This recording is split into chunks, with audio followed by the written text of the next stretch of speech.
The Bren vs DP27.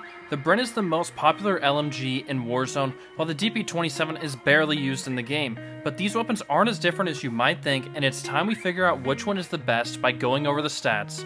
Welcome back, I'm Austin. Jumping straight into it, the Bren will have a better max bullet velocity with 1183 meters per second to 1014. This isn't a big advance for the Bren because the meta bullet velocity for long-range weapons is about 1000 meters per second, and both weapons meet that criteria. Fast bullet velocity makes weapons feel hit scan out to farther ranges, and when it comes to fire rate, the DP27 is miles better than the Bren, with 800 rounds per minute to 600. People like faster fire rate weapons because they're easier to use, and missing shots hurts the time to kill a little bit less because the next shot will get there faster. Let's switch over to see how much damage these weapons are going to do. The Bren will be better when it comes to close range average damage at 39.75 compared to 30.75. The Bren has to do more damage because of its slow fire rate, and at long range it's going to stay the same, where the Bren has a sizable advantage of 35.25 to 25.75.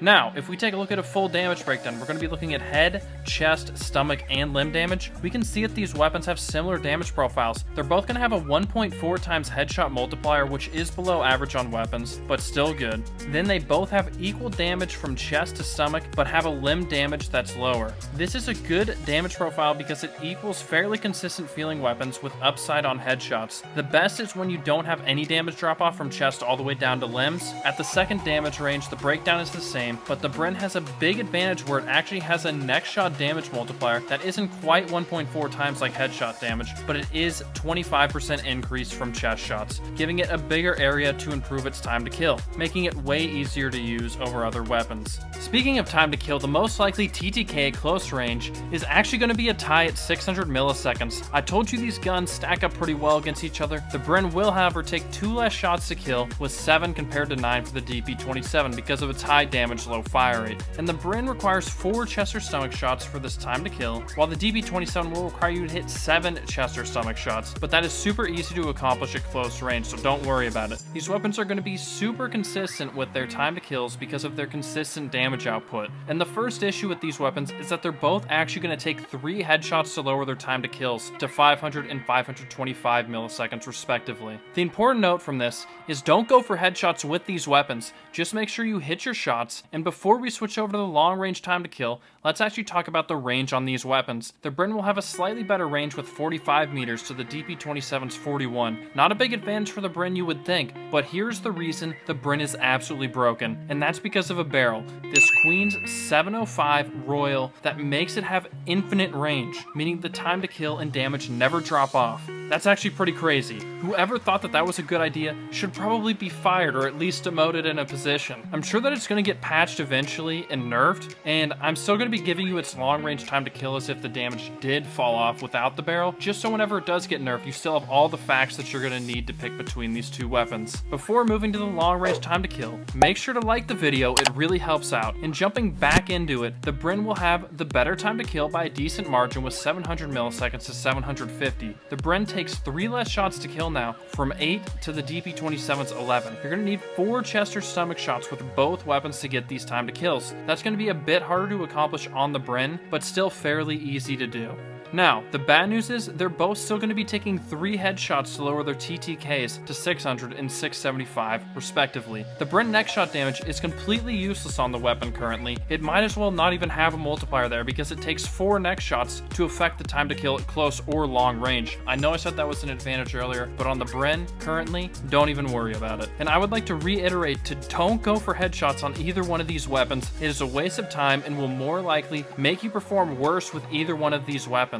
These are great long range because they both have good base time to kills and super consistent. With long range options in Warzone, we have to talk about the recoil and how it affects their time to kills. Guns that fire slowly are greatly affected by missed shots, and you can tell that just from their TTK drop off by adding 1 more bullet to kill. With the Bren, it adds 100 milliseconds to its TTK, while the DP27 will only add 75 milliseconds, making it 25 milliseconds more forgiving of a weapon. The good news is that the Bren has almost almost no recoil when you set the weapon up correctly, making it one of the easiest weapons to use. You won't have trouble aiming it. Now the DP27 is also incredibly easy to use when you build the weapon out correctly. With LMGs with big magazines like the DP27, it is always the best to be able to hold down the trigger for suppression fire, and that's how I build it for the best class setup that I'll be giving you shortly, making this thing easy to fry people at long range. Taking a look at damage per mag, the DP27 will come out way ahead at long range with a crazy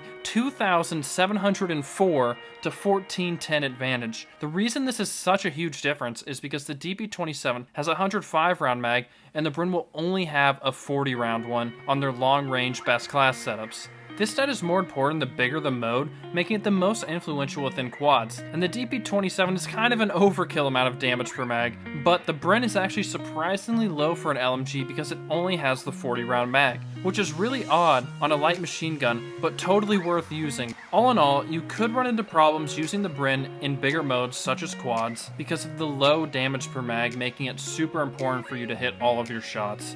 Switching over to long range damage per second, the Bren is going to be considerably better with 330 DPS to 299. Most Vanguard weapons base stats aren't very good, but once you stack the attachments on them, they get much better, and that's because they're trying to balance them out for having 10 attachments versus 5 on the Cold War or Modern Warfare weapons. However, the Bren already has a great damage per second, and the DP27 is actually average, but we can improve it on both weapons, and they will be able to keep up with anything at long range. Finally, moving on over to the movement stats, these weapons are going to be identical in every single movement stat, including ADS, movement, and sprint to fire time. I've never seen this before with two guns that are identical across the board, and in this case it's not great because they both move like LMGs. Slow is what I mean by that. They do make up for it in other areas. Make sure to subscribe if you found this video through YouTube search, and I know you did, and then you can get notified when more Warzone stats videos are released. And I've given you all the information you need to pick which weapon is better for you, but I'm going to give you my verdict right now.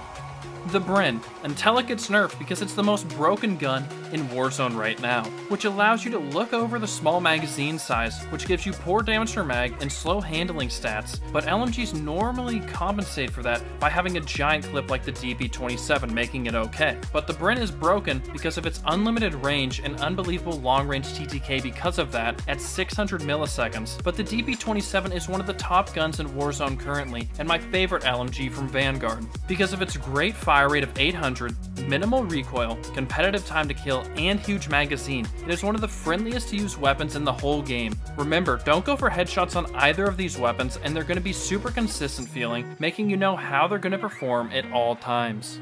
We're going to start off with the Bren, the most OP gun in the game right now because of this Queen 705mm Royal barrel. As you can see, damage does not diminish over range. They're going to eventually nerf that where it only increases range, I know for a fact, so trust me on that one. But while it's there, we're going to take advantage of it. And then the Oak and Shield padded, tight grip, and polymer grip are all going to be things geared towards making the gun more accurate. Now, tight grip is the best perk for any long range weapon, so you don't have to go to a class set video to know. You should be using this for all long range weapons.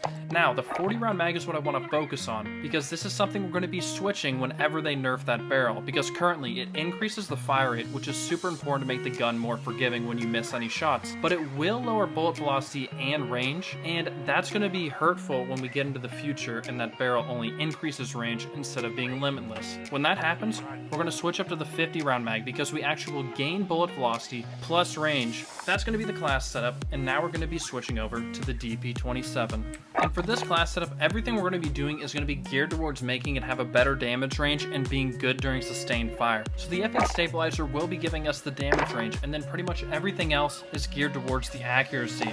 Now I want to talk about the perk real quick because we don't actually have the tight grip perk, which I was just saying was so good, but the hard scope perk does the same thing as long as you have sustained aim down sight. So this is more of a gun you might want to be chilling in a building and looking at hard scoping. Now that does mean you might have to camp a little bit more, but that's typically the LMG playstyle anyways with the slow movement, and you want to be pairing a really good SMG with either one of these options. And I have another stat video linked on the screen right here if you want to know if the STG-44 or XM4 is better. Peace.